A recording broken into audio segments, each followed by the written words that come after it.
It's great to be back with you today. Our talk title is entitled Shifting Our Life Perspective. Shifting Our Life Perspective. And what it's really about is about reframing our life events for our greatest growth. You know, I always say when I'm with you that we live in two worlds simultaneously. And I just always have to put this out there to set the context for us, is that we're living in this world of physical stuff and matter, in the world of form, as we often reference it in the science of mind. But we live and are immersed in this physical universe, and it's very mesmerizing to us. And there's events that transpire in this physical world that are positive and we love them and they bring us joy and excitement. And then there's events that are less than what we desire in this world, and we often label them as negative. But what I want you to also see in this is that we live in another world. We live in the world of spirit, the absolute, God, whatever you wish to call it. It's the non-material world as well, a world of consciousness, the world of choice, the world of our spiritual growth and the aspects of that. And so we shift back and forth each moment, but we can be very mesmerized by our life events, which are positive and negative, and we label them within our consciousness. And that's one of the key points that I want to get across this day, is that in every moment, as we are moving through this world of form, through the physical world, we make decisions from day to day or moment to moment as to whether we're labeling something that's an experience that we're having as positive or negative or neutral. And when it's positive or neutral, things seem to be okay, but there are these times that we have these what we call failures, something where it didn't work out exactly like our intention was. And then the choice becomes, what are we going to do in that moment? What choice are we going to make relative to those so-called failures? Have you ever failed at anything? I know I have failed at plenty of stuff. I've had a lot of negative experiences, and I'm going to share some of those with you this morning. And when I do, I want you to also be thinking about the failures and that you've had. Maybe there's a life experience that's going on in you right now that's less than what you want. And I want you to hold that in your awareness as we move through some tools to be reframing that, to shift in our life perspective, as I said, regarding those particular life events. You know, it's only human to have these negative experiences. And I want to start with some words from our founder, Ernest Holmes, a couple of quotes. I love the one that Alice shared a few minutes ago from Ernest, but here's a couple of others that I want to anchor into your awareness as we go through the words this morning. Ernest wrote that many people wonder why they fail and why they continue to fail. Failure is not to be thought of as something outside of ourselves. A sense of failure is only the psychological and emotional reaction we have to experiences which are negative. What is Ernest saying here? He's basically telling us that we have a choice in every moment as to how we in our consciousness label the events that are going on in our lives.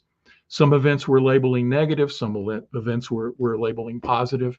But it's always a choice as to how we see them, how we frame the meaning and the message and the mystery of these events that are occurring around us. Ernest also wrote that failure does not mean the loss of something. Failure occurs only if the loss of that thing takes our enthusiasm, our courage, our zest for life, our faith, our conviction, and our happiness from us. That is failure indeed. In fact, what Ernest is trying to say in those words is the only true failure is that when we have a negative life experience and we choose to let that event move us to a place where we're not choosing happiness, we're not choosing a zest for life, we're not choosing the best and highest for us. Every moment is this choice. But the only true failure is within our conscious and awareness, we choose to label negative life events in a negative way. So there's three key points that we want to make this morning with you, three key tips or activities that you can do and ways in which you can reframe your life perspective when the so-called negative events go on. And I want to say that not every negative event is seen as a failure. We can have negative events that are just, they're a setback, a momentary setback. They could be something where it didn't turn out the way that we wanted. It could and truly be, a failure, but ultimately we're talking about a life experience that we are labeling negative, and whether we call it a failure or not, if it's something that is a negative experience, then it's one that is an opportunity for us to reframe it. And so what are the 3 points that I want us to make and look at? One is to see the blessing in the negative experience, to take every negative experience, whether it's a failure or whatever, and see and ask for what's the blessing in it. The second one is for us to see the opportunity that it's giving us, because every challenge or negative experience is one that has in its depths some opportunity if we're open to seeing that. And the third point is to know that these negative experiences that we have in our life, that we go through, are simply ways for us to practice resilience, to rebound from them, to learn what we need to learn from those experiences and bounce back from them in a way that allows us to see the joy in our life and to practice that sense of resilience. So that's where we're going for the next few minutes. And now the first one is to see the blessing. And when I think about that, one of the key things that comes up for me is many years ago when I was first launching my career and was working with the federal government, they sent me to a training session on creative problem solving. And there was this guy who was teaching the class, and he was, maybe in his early 60s, and he was giving us lots of skills in creative problem solving. And he said, whenever you encounter a setback or a challenge, you should always ask, what's good about it? What's good about it? And that question always was anchored in my awareness. And I've written about it on my blog site and used it in videos that I produce. I've always anchored in that question about saying what's good about it when I'm having a negative experience. Now, this was even anchored even more in my awareness because this elderly gentleman, after he was, and I say elderly, he was in his 60s, and I'm probably way beyond where he was at that point in his life. But he gave us this description of how he had been married for a long, long time, and told us the story of how much he valued and loved his wife, and how after many, many years of marriage, she got ill and eventually passed on. And the day that he had the funeral for his wife, and he came home and he sat in his house and he's sitting there crying over this event and feeling the deep grief that we all as humans feel it from time to time. And he said, I've been teaching these classes where I tell the students in them to ask what's good about it. And so he had to ask himself, what's good about my wife dying? And he had to sit with that. And as he did, he realized there were a number of things: the joy of all the years of experience that he had to have with her, the love that she had brought into his life, the fact that she was no longer suffering with the illness that she had had, the fact that he knew in his faith system that he was going to be with her at some point, in the non-form again. There were so many things that he could list, that he could see the goodness in this moment. Now, the key thing, of course, is that in these moments, especially ones of deep grief, we have to fill into the grief. That's part of our human experience. Sometimes people will talk about the fact that, one of the problems with just always trying to see the good or see the blessing is that you're not allowing yourself to experience the human emotions that are also a gift for you in the essence of the loss itself. This was really anchored in for me when the loss of a dog, and I've spoken about my dog Harmony. It was a chocolate lab that I'd had for many years, and I've told stories about her before, and some of you who've heard me talk are probably familiar with them. But Harmony came into my life at a point when I was going through a divorce and re-entering the dating arena, and so she brought me company, and she brought me comfort, and she brought me love. And she was so essential to who I was and healing at that point in my life, that all of the changes that were going on. And Harmony not only was essential to healing me, but she played a key role as I entered the world of dating again and dating women, and helped me decide which woman, was one maybe that was right for me and which one wasn't right for me. And in fact, in dating one woman, and I felt like treated Harmony as a second-class citizen to her own dogs, and in that made me realize maybe this woman is not the right one for me. But Harmony helped guide me through this, and Harmony helped find and bring me together with Mary, my current wife, and we've been together 18 years now, and Harmony was such a blessing to directing me to that relationship and making sure and reaffirming for me what a wonderful relationship it was. And Harmony was there during the early years of our getting together and our marriage, etc. But it was one of the worst days of my life when, having gone through all of the health challenges that she had had and all that I had done with this Doc Gurney up in Aspen Park, for those of you who might remember him. He was a very well-known veterinarian who used both holistic and Western medicine for treating dogs and pets and such. And I had been taking Harmony to Doc Gurney for many years. And Doc Gurney, I always attribute to him, he's now retired, for helping stay and keeping Harmony living for many years. But I know at a certain point that we all recognized that Harmony and all of the limits that was going on with her physical nature, that it was time, that it was getting close for her to make her passage. And the day that she died was the worst day of my life. You know, it said about the feeling of grief and loss. It said about a period of months where I would have this well up of emotions, where I could not stop but couldn't breathe, where I would be crying, and there would be this great pain, a feeling of loss. And so the words that anchored back into me during this time, and I continuously was attempting to try to reframe the events, was to see the blessing in Harmony's passing. And what were those blessings? It was very similar to the teacher I'd had with the creative problem solving class. It was a recognition of the gift of the time that and the blessing that Harmony had been to me during the time that we had been together. It was the gift of knowing that she was no longer struggling in the physical form through the life that she had been living, that she had actually gotten to a point where her physical nature was no longer a high quality of life, and that I knew she had released the bounds of this physical form so that she could run freely in the non-physical. And I knew too that I would meet her again. And for those of you who know me, there's also a story about the finding of my current dog, and I have no doubt there is a connection between the two in some form and the non-material. That there is a really connection between my new dog Penny and Harmony. But in this, I was able to actually start healing the process. But the key thing I wanted to also stress again is that in our humanness, when we have losses, we need to learn the lessons and we need to feel the emotions. That's part of the gift of this experience. I did not know grief as a person until I went through that experience. And I can look back on it now and recognize that my deep, deep love for Harmony opened me to feeling the deep, deep levels of grief that I went through for several months, and opened me to the love of a new dog at the right time. And all of that were gifts that Harmony brought me, and so many, so that I could see the blessing of her life, even in the challenge of the loss. So as I've gone through these stories, I hope you've thought about what's the event going on in your life? Where's there an opportunity for you to see the blessing and maybe some challenge? You know, I'm using some of the salient ones in my own life as a teaching point in this moment.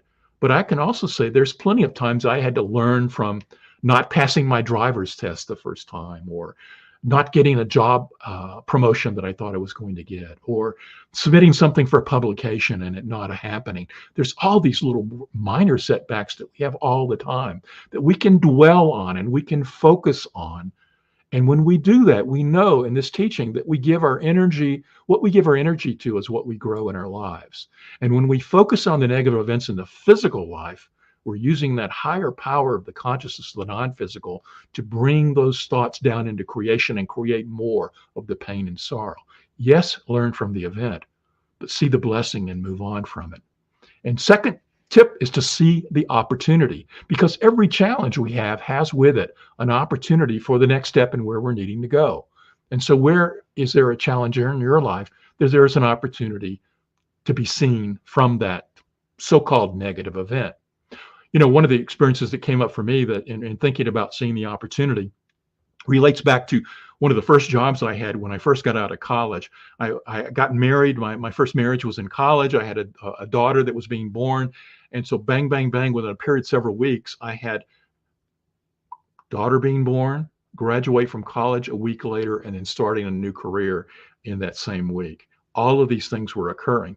And as that last year of college, I was really doing all I could get to get a job to make sure that I could have an income coming in for my family. And so one of the things that I was working towards was becoming a teacher. And my first job out of college was teaching high school. And I was blessed to get this position. A lot of people who came out with teaching degrees didn't necessarily get them, but I got this job as a teacher.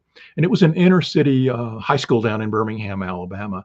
And they hired me because I had a psychology degree and they wanted somebody to teach the psychology classes, but they also needed me to teach other things. And that included history classes and things of that nature that I probably wasn't well prepared for, but I dived in and did my best at it. And what happened, was, and there's a lot of this story, that I've told myself over the years, but the essential thing that happened was that the principal who hired me very quickly, for some reasons unknown to me, decided he didn't like me. And I heard this from another person, who was my department chairman. And this principal decided to make things tough on me. And so I had situations where he was constantly changing my schedule. I would do prep for classes that he would then rotate and they would be gone. And, only thing that was a constant during my time at that school were the two psychology classes he had hired me to teach. But everything else was a constant shift. And it wore me down because as a new teacher and all of the prep work and all of that, I was feeling very overwhelmed. And that overwhelmed comes through. And I don't know if any of you ever taught, but if you know that if you get down as a teacher, your students see that immediately. They read that energy of you. And I know this now, looking back on it, that the challenges that he was putting on my plate were leading me to having classroom discipline problems where I had no problems at the beginning. I think the students were picking up on where I was and, the fact that, things weren't going well for me, and they started challenging me even more, which snowballed it. And I just focused on that and saw that, oh, look at that negativity, et cetera, et cetera. And eventually it got to where I was getting up and just getting sick every morning before I would go to work. And talk about a negative experience. And I'm looking at that going, well, I've got a new family, I've got to have an income, and I'm having this experience that's making me sick. But I realized that my health came first and I had to do something about it. So I went through a series of activities. I left that job in the middle of the year, knowing that this wasn't the one serving me. Now, I'm not going to dwell on this job per se, but I want to say that I felt the sense of failure for a long time. I felt like the one thing that I had not been able to do was to teach. And I really felt a calling to teach. So where's the opportunity in this? Where did I see the opportunity? Well, one of the things I saw was essentially I needed to get a job. And I used all of my faculties that I had applied in getting that teaching job to get another job. And the next thing I know, I was working at one job. Then I got another job that paid a little more. And then I got another job that paid a little more because I had shotgun out into the environment that I had to be a job. And it led to me getting this career with the federal government that went on for over 30 years and was a success for me. And I rose in levels of success. And also through those years, I saw the opportunities to teach, maybe not as a quote unquote teacher in a school, but teaching in the people that I led as a manager, working on the teaching or educational department of the agencies that I work for, making connections that led me to live, working 10 years as a computer class at Red Rocks Community College here in the Denver area. So I always had opportunities to teach. And then when I left that teaching urge within me continued on, so that I'm continuing now teaching New Thought concepts, through CSL Denver and other locations, and as well as online. All of the opportunities came from that early failure. The early failure that I labeled a failure has brought me the opportunity to move forward in them and to bring and see the opportunities to teach and to be successful. Again, failure can lead to opportunity, but we have to reframe the story. We have to reframe the story. The third point that I want to give you this morning is simply the whole idea that failure or negative experiences are an opportunity for us as humans to practice the resilience that's within us. That the divine God wants us to be successful. God wants us to have a glorious and grand life. God wants the world of form to work out for us. But sometimes the world of form is also giving us lessons and messages and experiences that are for our greatest and highest growth. And sometimes these messages and experiences are leading us as these humans, moving spiritual beings in this human experience, to move through and practice the skill of bouncing back and being resilient in life. So where are the negative experiences and challenges that you might be faced with, giving you an opportunity not to wallow in the sense of what is negative in your labeling of your life, but to see the goodness and an opportunity for you to practice resilience and to bounce back. Final story I'm going to tell you is from my own practice. And again, I'm picking salient stories, ones that they're so stuck in my awareness because, they were sort of big human events for me, and have really challenged me, or offered me the opportunities for challenge, and ones that I have seen the greatest gifts of growth in my own life through. And the one that I often point to is the ending of my first marriage. I mentioned the getting married very young, and I had 5 kids by the time I was 25. And my great side story is that I had a set of triplets. After having 2 daughters, I had 3 sons, triplets. So I had 20 by the age 25, I had 5 children, and much of that marriage moved into very much taking care of that family. That there was much within me that wanted to ensure the success of my children, that they grew up to be happy and successful. And they did. And much of my first wife was focused on that as well. But one of the things that can come in those kind of processes is that we all have our own needs. And one of the things that I didn't realize until many years later in the years of my marriage was that we had developed an unstated pattern that we individually wanted our own needs met, but we also felt like we had the needs of these children and this family that had to be met first. And so what happens in those situations is that sometimes the one spouse's attention to the needs and ensuring and helping that meet the needs of the other spouse can be lower priority and fall aside. And it was only in a challenge in my first marriage that I really became aware of the fact that my focus and my attention had been on my children came first and their success.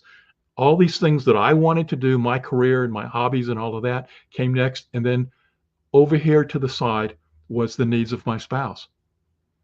And I learned through the challenges of that marriage that I needed to change that. I needed to recognize that I needed to bounce back and change who I was so that I could be a different spouse. And so we made this recommitment to fix things. And in the fixing of that, I became I hope, a very attentive spouse. The thing is that several years later, our marriage actually did end.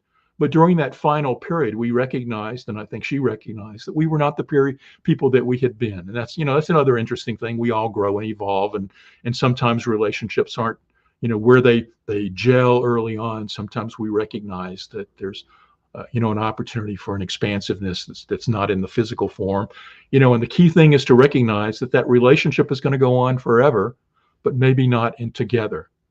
And so what I had in this was a recognition that I could be resilient to become, and my first wife indicated this, that we had really made efforts to focus on the needs of each other, but that the relationship was such that we no longer felt that we could continue in the relationship. And so in the ending of that relationship and the deepness of depth of sorrow and grief over the ending of something that had gone on for so many years, there was this call for resilience, call to bounce back. And it took a little while. And this is when harmony came into my life that I was talking about earlier. But there was also this process of starting to go out in the dating world and all of that, which if you hadn't been dating for years was a real challenge. And then creating relationships with new people. And eventually, I did meet Mary, and we fell in love and became fast friends and moved forward into the relationship. And like I've said, we've been together for over 18 years now, and it's still a blessing and a success to me. But the resilience that I had to do, if I had laid and wallowed in the sense of failure of the first relationship, I could not have gone into the success of the second one. If I had not taken the lessons I'd heard in the first relationship about not being an attentive spouse, I could not have approached a new relationship with a new way of being and to seeing the needs of the other person and ensuring that they are being met, and my role in that.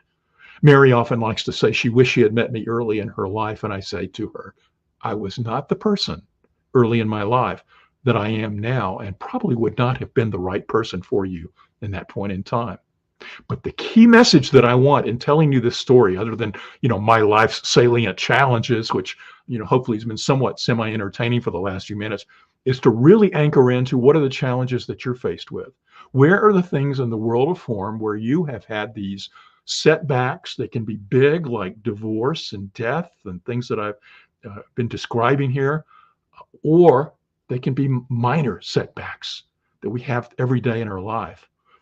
Every moment offers us an opportunity to practice seeing the blessing in it, knowing that there is a gift somewhere in the challenge that we're having in our physical lives, knowing that there is an opportunity for us, an opportunity to grow and expand and to take my life to higher levels of being through the experiences that I'm going through.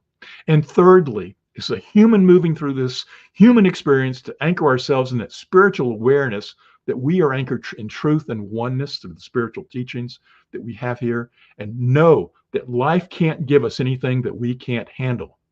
And with that is a bouncing back into the world of our physical lives with a resilience, with that anchor spiritual truth within us that knows that our life can continue to grow and evolve. Where are you challenged this day? Where can you see the blessing in it, see the opportunity in it, and see the chance for you to have the ability to bounce back and practice the resilience that it's at the heart of your soul? Each and every one of us have that. I leave you today with an affirmation that we can all affirm as we move through this process. I'll say it a couple of times just to anchor it in our awareness. I persevere with the strength of the Spirit within me. I persevere with the strength of the Spirit within me. I persevere with the strength of the Spirit within me. Let's pray. We just move into a sense of that oneness, that divine flow. We shift our attention from the world of form upward into the world of spirit, into the world of the oneness of all that is. We know that as we knock about in this world of affairs where everything appears separate and in relation to one another, that we know that our truth is anchored in that divine aspect of the absolute God, spirit, infinite intelligence, which always guides us and gives us tools and abilities to navigate in this world and to learn the lessons that are ours. We're here to learn. And so I know as we move forward this day that each and every person who listens to these words this day is looking out at their life and evaluating the circumstances in it now, where there is a call for them to learn and to grow, where there's an opportunity for them to see the gift and the blessing in the experience, to see the opportunity that is giving them to grow and evolve, and knowing that they have the ability within them to bounce back and be resilient in this human experience. That every one of these situations, we are turning higher. Our attention and focus is upward in spirit, and we're knowing that when we anchor in that, we know that God is always providing for us, and that we look out on our events of our life and allow them to be the gifts that they truly are, and to move through anything that is less than, any setback, anything that we are labeling negative. We move through it with grace and ease. We feel into it for the grief and the pain and the learnings that they are calling us in our human experience to give us those gifts, but we're also allowing ourselves to expand and to grow and to be the highest expression of who we are in each and every moment. And for this, I just give thanks and I release these words, knowing that they are so, and so it is.